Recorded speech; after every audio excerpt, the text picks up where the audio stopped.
Hello दोस्तों, स्वागत है आपके अपने YouTube चैनल हिंदी संस्कृत अड्डा में।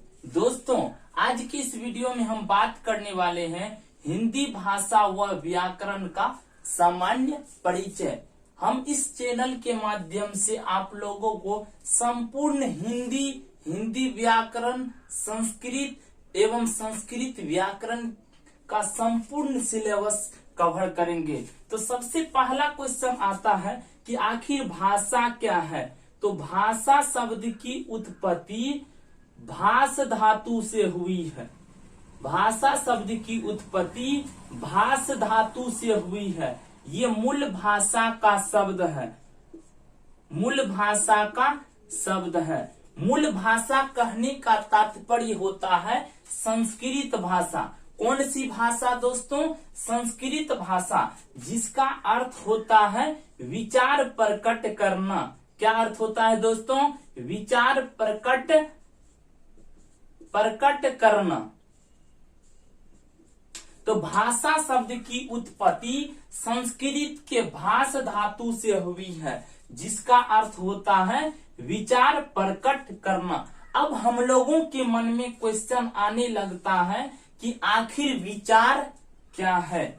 तो विचार कहने का तात्पर्य होता है कि मनुष्य के मन में उत्पन्न होने वाली अध्वन्यात्मक इकाई। कौन सी इकाई दोस्तों?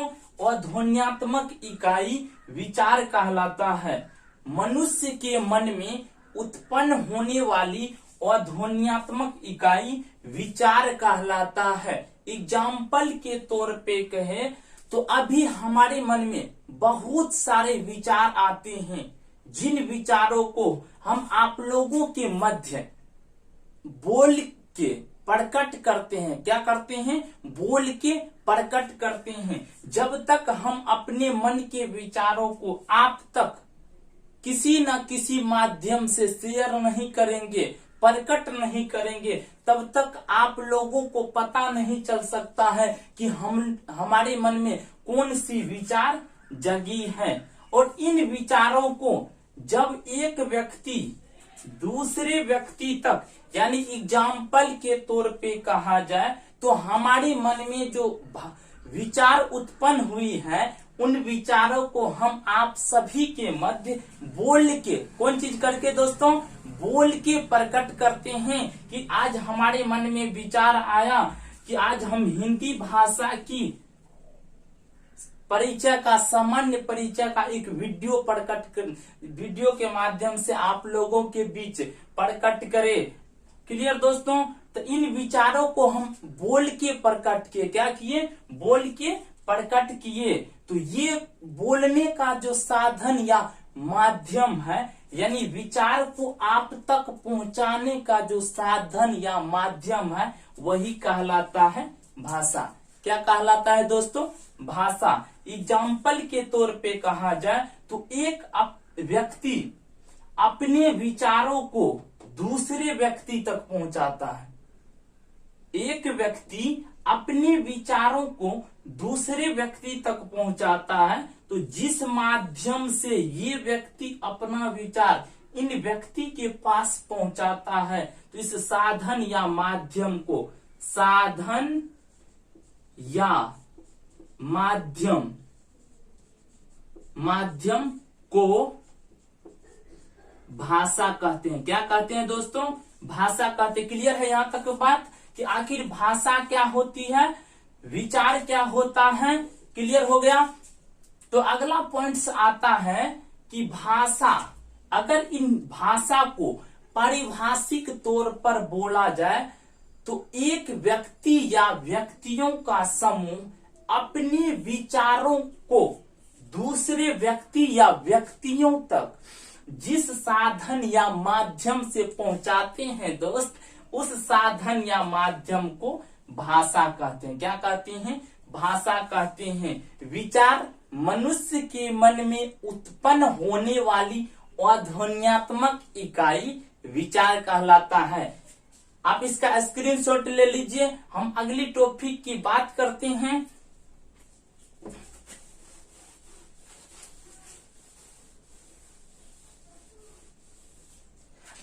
आती है अगला टॉपिक, भाषा की विशेषता।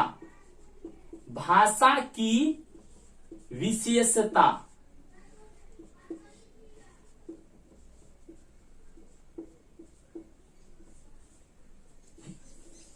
अब इसके बाद अगला टॉपिक आता है भाषा की विशेषता, यानी इस हिंदी भाषा की क्या विशेषता है। तो इसकी पहली विशेषता आती है कि भाषा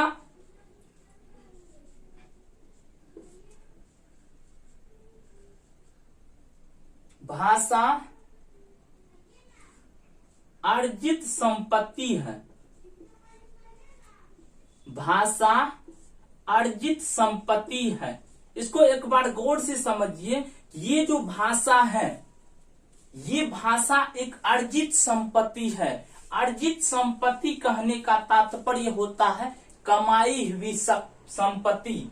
एग्जाम्पल के तौर पे कहा जाए तो ये संपत्ति हम अपने समाजों से, हम अपने माता पिता से ग्रहण करते हैं, लेते हैं, इसीलिए इन्हें कहा जाता है भाषा एक अर्जित संपत्ति है। क्लियर है दोस्त। दूसरा, भाषा की दूसरी विशेषता आती है भाषा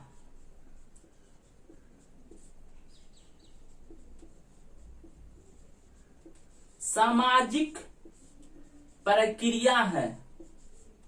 भाषा सामाजिक प्रक्रिया है। कहने का तात्पर्य होता है दोस्तों कि भाषा जो है सामाजिक प्रक्रिया है, यानी भाषा जो है समाज में प्रयोग किए जाते हैं, इसीलिए भाषा को सामाजिक प्रक्रिया कहा गया है। अगली विशेषता आती है कि भाषा का अंतिम स्वरूप नहीं होता। अंतिम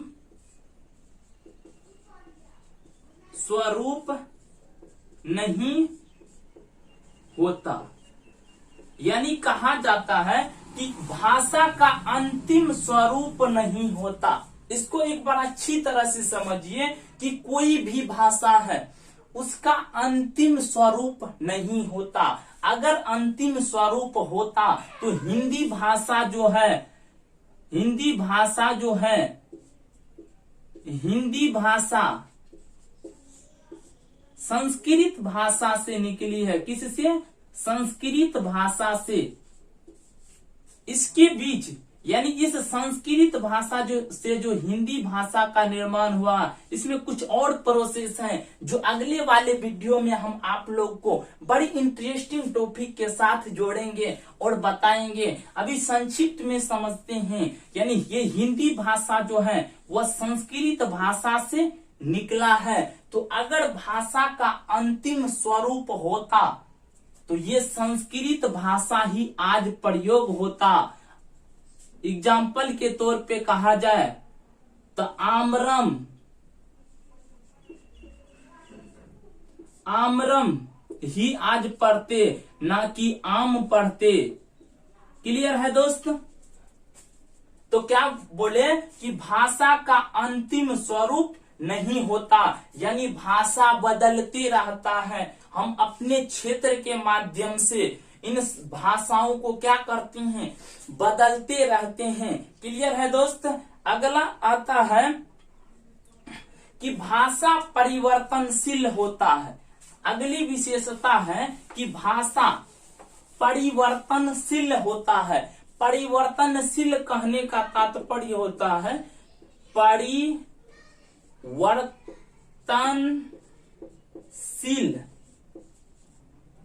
होता है। तो भाषा क्या होता है? परिवर्तनशील होता है। परिवर्तनशील कहने का तात्पर्य होता है दोस्त, इनको अच्छे से समझिएगा कि परिवर्तनशील कहने का तात्पर्य होता है बदलते रहना, यानी बदलते रहता है। कल जिन भाषा का उपयोग हम लोग कर रहे थे उन भाषा को आज क्या करते हैं, सरल रूप में बदल बदल के उनका प्रयोग करते हैं दोस्तों। तो क्लियर है। तो अगली विशेषता आती है कि भाषा कठिन से सरल की ओर होता है, कठिन से सरल की ओर। यानी आज जो है भाषा कठिन से सरल की ओर, यानी जो भाषा पहले के जमाने में कठिन था उन्हें आज हम लोग सरल करके पढ़ते हैं, एक दूसरे के बीच सरल करके बताते हैं, उन्हें हल करते हैं। तो दोस्तों ये था मेरा भाषा की विशेषताएं, यानी हिंदी भाषा की क्या विशेषता है, ये विशेषता थी। इनका स्क्रीनशॉट लीजिए। अगले टॉपिक के साथ हम आप लोगों से जुड़ते हैं। क्लियर है दोस्त?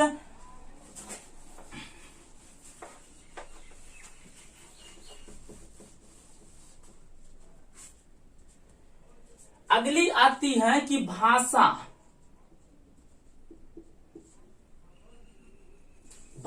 को सीखने की, यानी किसी भी भाषा के सीखने की मनोवैज्ञानिक इकाई। क्लियर है दोस्त? तो आज हम लोग जानेंगे कि किसी भी भाषा को सीखने के मनोवैज्ञानिक इकाई 3 होते हैं। पहला जिज्ञासा, दूसरा अनुकरण, तीसरा अभ्यास।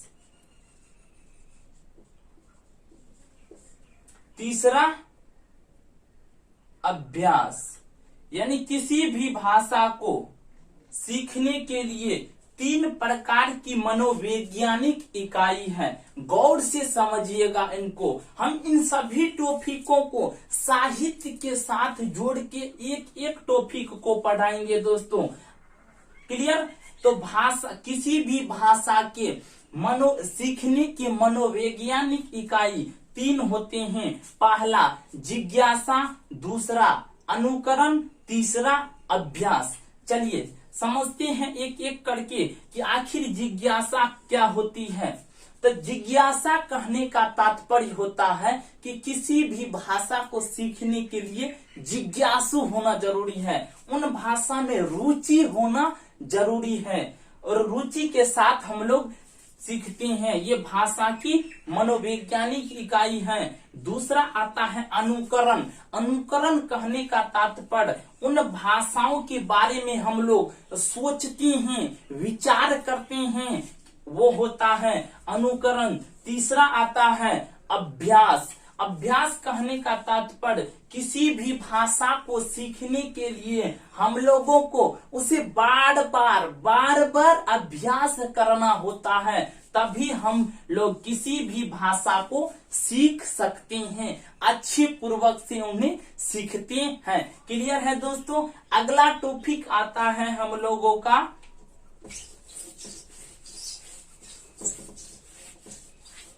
तो भाषा की प्रकार। कौन सा टॉपिक? भाषा के प्रकार। यानी भाषा जो होते हैं उनके प्रकार कौन कौन सी है? भाषा के 3 प्रकार होते हैं। कितना प्रकार दोस्तों? 3 प्रकार। पहला होता है मौखिक भाषा। कौन सी भाषा? मौखिक भाषा। दूसरा होता है लिखित भाषा। दूसरा दोस्तों लिखित भाषा। तीसरा होता है सांकेतिक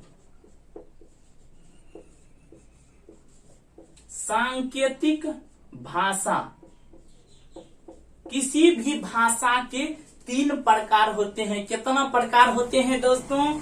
3 प्रकार होते हैं। पहला मौखिक भाषा, दूसरा लिखित भाषा, तीसरा सांकेतिक भाषा। आइए समझते हैं इन सभी टॉपिकों को अलग अलग करके कि आखिर मौखिक भाषा क्या होती है, लिखित भाषा क्या होती है, सांकेतिक भाषा क्या होती है। चलिए तो पहला है मौखिक भाषा।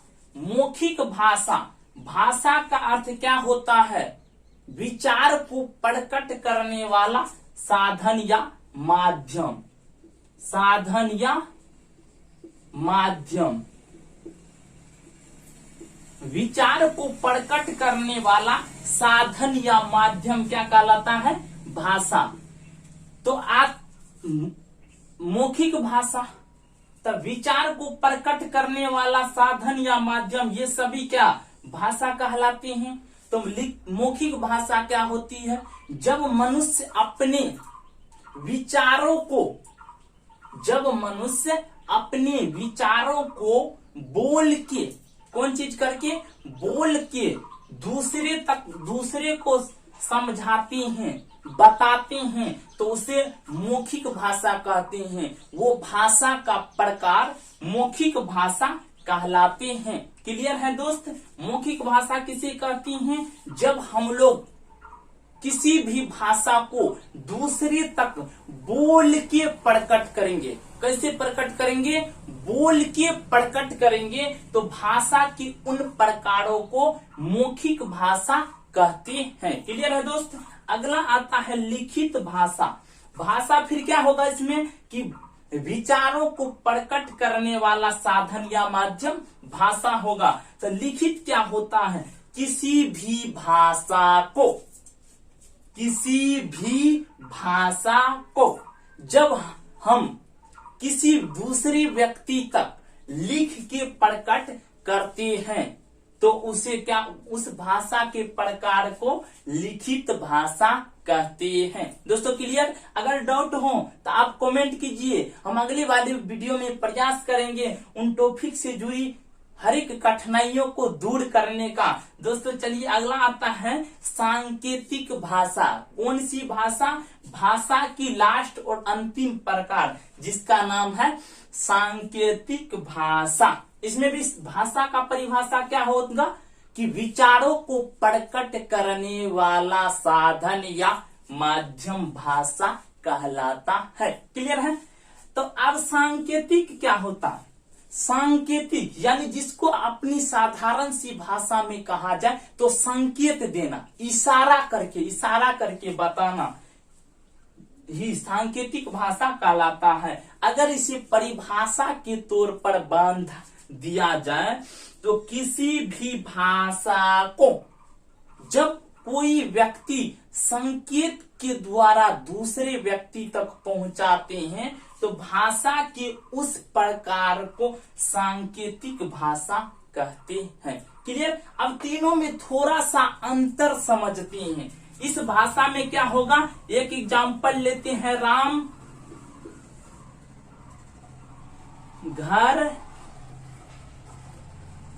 घर जाता है। राम घर जाता है। इस सेंटेंस को हम क्या किए? किसी दूसरे व्यक्ति तक यानी आप लोग तक हम बोल के प्रकट किए कि राम घर जाता है। ये भाषा का कौन सी प्रकार होगा? मौखिक भाषा होगी। कौन सी भाषा होगी? मौखिक भाषा होगी। इसी सेंटेंस को जब हम लिख के प्रकट किए, लिख के बताए कि राम घर जाता है, तो इन सेंटेंसों को, इस भाषाओं को हम लोग लिखित भाषा के अंतर्गत रखेंगे। क्लियर? अगला सांकेतिक भाषा यानी किसी भी भाषा को हम संकेत के द्वारा बताएंगे। क्लियर? संकेत के द्वारा बताएंगे, उसे सांकेतिक भाषा कहते हैं। एग्जाम्पल के तौर पे बोले यानी जाओ। क्लियर? तो अब बताइए, अब यहां से वेरी इंपॉर्टेंट स्कूल व्याख्याता परीक्षा में यहां से क्वेश्चन पूछा गया था कि सबसे सरल भाषा कौन सी है? तो एग्जाम अपना लोगों को आंसर देना होगा मौखिक भाषा। कौन सी भाषा? मौखिक भाषा। दूसरा क्वेश्चन पूछा था कि सबसे कठिन भाषा कौन सी भाषा है? तो सांकेतिक भाषा। कौन सी भाषा दोस्तों? सांकेतिक भाषा। यहां से वेरी और अच्छी क्वेश्चन निकल के आती हैं आप सभी के बीच कि सबसे साधारण भाषा कौन सी है?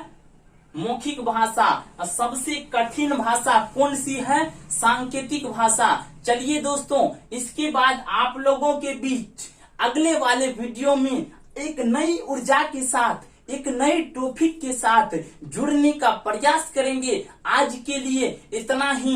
नमस्कार दोस्तों, मिलते हैं अगले वीडियो में।